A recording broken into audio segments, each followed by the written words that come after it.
అందరికీ నమస్కారం. నేను మీ గోపాల్ అయ్యంగార్. శ్రీమతి రామానుజాయ నమః. 20వ తారీఖు ఏప్రిల్ నెల 2025 నుంచి 26వ తారీఖు ఏప్రిల్ నెల 2025 వరకు, అంటే ఆదివారం నుంచి శనివారం వరకు, పూర్వాషాఢ నక్షత్రం నుంచి ఉత్తర భాద్ర నక్షత్రం వరకు, సప్తమి తిథి నుంచి త్రయోదశి తిథి వరకు వార ఫలాలు ఎలా ఉందో ఈరోజు మనం తెలుసుకుందాం. ఈ వారం గ్రహస్థితి, సూర్యుడు మేషరాశిలో ఉచ్చస్థితిలో మండిపోతున్నాడు. అలాగే గురువు వృషభ రాశిలో సంచరిస్తున్నారు. కుజుడు కర్కాటక రాశిలో ఉన్నారు. అలాగే కేతువు కన్యా రాశి సంచారము, చంద్రుడు ధనుసు, మకరం, కుంభం, మీనం వరకు ప్రయాణిస్తున్నారు. మీనరాశిలో 4 గ్రహాలు అంటే బుధుడు, శుక్రుడు, శని, రాహు 4 గ్రహాలు సంచరిస్తున్నాయి. ఈ గ్రహ స్థితిని బట్టి ఈ వారం 12 రాశులకు ఎలా ఉందో తెలుసుకుందాం. మీరందరూ ఈ గ్రహస్థితి అంటే ఈ వారానికి సరిపోయే విషయమే కాకుండా మీ జీవితానికి సంబంధించినటువంటి విషయాలు, అంటే మీరు పుట్టినటువంటి సమయాన్ని బట్టి లేదా మీ పేరుని, ముఖాన్ని, చేతి రాతల్ని బట్టి మీకు 55 పేజీల జాతకం రెడీ అవుతుంది. మీతో ఆ జాతకాన్ని 15 నిమిషాలు వివరంగా మీతో చెప్పటం, రికార్డు చేయించటం, ఆ తర్వాత మీకు ఉన్నటువంటి ఏ సమస్యకైనా సరే సింపుల్గా పరిహారాలు చెప్పటం, మీ జాతకాన్ని పీడిఎఫ్ చేసి 58 పేజీలు మీకు పంపడం, అలాగే ఆ సింపుల్గా చెప్పే పరిహారాలు కూడా చాలా సింపుల్గా ఉంటాయి. కాబట్టి మన ఛానల్ పేరు thesimple.astrologer.com అని పెట్టుకున్నామండి. దయచేసి మీరందరూ ఈ ఛానల్ని సబ్స్క్రైబ్ చేయడం మర్చిపోవద్దు.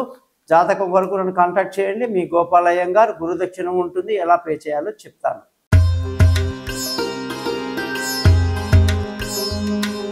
మేషరాశి వాళ్ళందరికీ కూడా 20వ తారీఖు ఏప్రిల్ నెల 2025 నుంచి 26వ తారీఖు ఏప్రిల్ నెల 2025 వరకు వారఫలం ఎలా ఉందో తెలుసుకుందాం. మేషరాశికి అధిపతి కుజుడు, అంటే అంగారకుడు లేదా మంగళుడు అంటాం.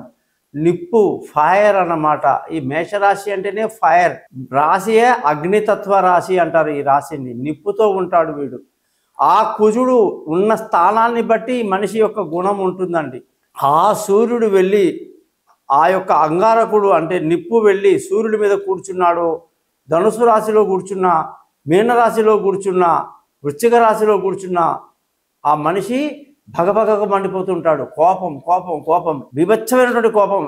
దానివల్ల చేయని నేరాలంటూ ఉండవు. ఆ ఆవేశంలో జరిగే అనర్థాలు ఎన్నో ఉంటాయి. అటువంటి ఆ కుజుడు యొక్క రాశిలోకి సూర్యుడు వచ్చాడు, నెత్తి మీద కూర్చున్నాడు. ఉచ్చస్థితి అనమాట ఆయనకి. మేషరాశి అంటే ఎంత పండగ చేసుకుంటాడు సూర్యుడికి. తన సొంత బంధువు ఇంటికి వచ్చినట్టు, అల్లుడు గారు అత్తగారింటికి వస్తే చేసి మర్యాదలు లాగా, కొత్త ఇంటి అల్లుడు, కొత్త అల్లుడు అప్పుడే ఇంకా సంవత్సరం కానప్పుడు ఇంటికి వస్తే ఎంత మర్యాద చేసేస్తారో. పెళ్లి కుదిరిందండి, ఇంకా పెళ్లి పలానా రోజు ఉందంటే అల్లుడు గారు అమ్మాయితో షాపింగ్కి తీసుకెళ్ళడానికి వచ్చారనుకోండి, ఇంకా అంతే హడావుడి అబ్బో అల్లుడు గారు వచ్చేసారని ఎంత మర్యాద చేస్తారో. అది కొత్త. ఆ ఎంజాయ్మెంట్ అంతా ఆ కేవలం పెళ్లికి ముందు 2-3 నెలలు, తర్వాత పెళ్ళైన 1 సంవత్సరం అయితే తర్వాత నువ్వు ఎవడరా అంటారు. అది వేరే విషయం. అటువంటి పరిస్థితిలో ఈ సూర్యుడు వచ్చేసి మేషరాశిలో బాగా ఎంజాయ్ చేసేస్తున్నాడు. ఉచ్చ స్థితిలో ఉన్నాడు, భగభగగా మండుతున్నాడు. అందుకే మనము వేసవి కాలము, ఎండాకాలము 14 ఏప్రిల్ నుంచి 14 మే వరకు సూర్యుడు ఎంత కోపంగా, అంత ఫైర్గా ఉంటాడు. కారణం ఏంటంటే తన యొక్క స్థితి మేషరాశిలో ఉన్నాడు కాబట్టి చాలా అనుకూలమైనటువంటి అత్యంత ఇష్టుడు అనమాట. కుజుడు అంటే సేనాధిపతి, సూర్యుడేమో రాజు, అలా అనమాట. సో ఎలా ఉంటుందండి మరి మేషరాశి వాళ్ళకి ఈ పరిస్థితి అంటే?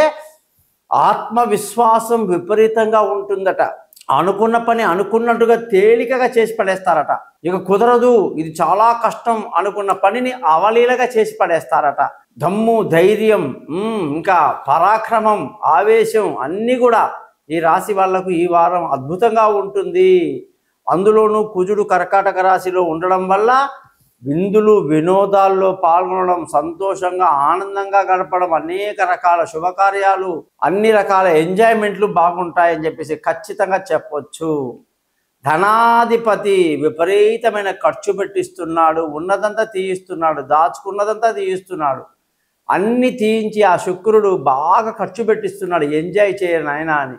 కుటుంబంలో కూడా అంతే. విపరీతమైన ఖర్చు వల్ల కొంత ఆందోళన కూడా ఉంటుంది. పిల్లలకు విపరీతమైన ఎంజాయ్మెంట్ వల్ల చదువు దొబ్బుతుంది. బంధువులు, స్నేహితులు, వాళ్ళ అభిమానాలు, వాళ్ళ రాకపోకలు చూడండి ఖర్చు అవ్వడానికి ఎన్ని మార్గాలు. వీళ్ళ యొక్క ఆటలు పాటలు విపరీతంగా ఉంటాయన్నమాట. బంధువులవి స్నేహితులవి ఎంజాయ్ చేస్తారు బాగా. మానసిక ధైర్యం ఏమిటి, అసలు నలుగురికి సహాయం చేసే గుణం ఏమిటి, ఇచ్చేస్తారు. 10 రూపాయలు అడిగితే 100 రూపాయలు ఇచ్చేసేటట్టు అద్భుతంగా ఉంది పరిస్థితి. సొంత ఇల్లు, వాహనము, విలువైన వస్తువులు, ఆస్తులు, భూములు ఏదైనా సరే కొనటానికి అమ్మటానికి ఎంత అనుకూలంగా ఉందంటే పట్టిందల్లా బంగారమే. ఏది ముట్టినా లాభదాయకంగానే ఉంది. పిల్లలు, వాళ్ళ చదువులు, వాళ్ళ ఉద్యోగాలు, విదేశాలు, వాళ్ళ దూర ప్రయాణాలు ఏమిటి, అనుకున్న కాలేజీలో సీట్ రావడం ఏమిటి, అనుకున్న సబ్జెక్టులో సీటు దొరకడం ఏమిటి, విపరీతమైనటువంటి అనుకూలత అనేది మేషరాశి వాళ్ళకి ఉచ్చస్థితిలో ఉన్న సూర్యుడు ఇస్తున్నాడు. తెలివితేటలు అమోఘంగా పనిచేస్తాయి. ఒకప్పుడు ఏమి చేయలేని పరిస్థితిలో ఏం చేయాలని ఆలోచించే వాళ్ళకి ఈరోజు అదే ప్రశ్నకి విపరీతమైన సమాధానాలు వస్తాయన్నమాట. కాబట్టి గతంలో వదిలేసినవన్నీ ఇప్పుడు గుర్తుపెట్టుకోండి. ఆరోగ్యం అద్భుతంగా ఉంది. శత్రువులు మిత్రులవుతారు. అప్పులు తీరుతాయి. అద్భుతంగా ఉంది. భార్యాభర్తల మధ్య చక్కటి రిలేషన్షిప్ శృతి మించిపోతుంది. శృతి మించిపోవడం వల్ల కూడా ఒక్కొక్కసారి ప్రమాదాలు వస్తాయి. కాబట్టి అదుపులో ఉండడం మంచిది. మీ ఆనందము, మీ సంతోషము, మీ యొక్క ఇదేమిట్రా వాడేమో ఏలినాటి శని అన్నాడు, ఇంకోటేమో పంచాంగంలో ఇంకోటి చదివాడు, గురువుగారేంటి ఇంకోటి చెప్తున్నారని అనుకోవద్దు. గ్రహస్థితి గోచారం అంటే అలా ఉంటుంది. మరి ఏలినాటి శని పక్కన పెడదాం కొన్ని రోజులు.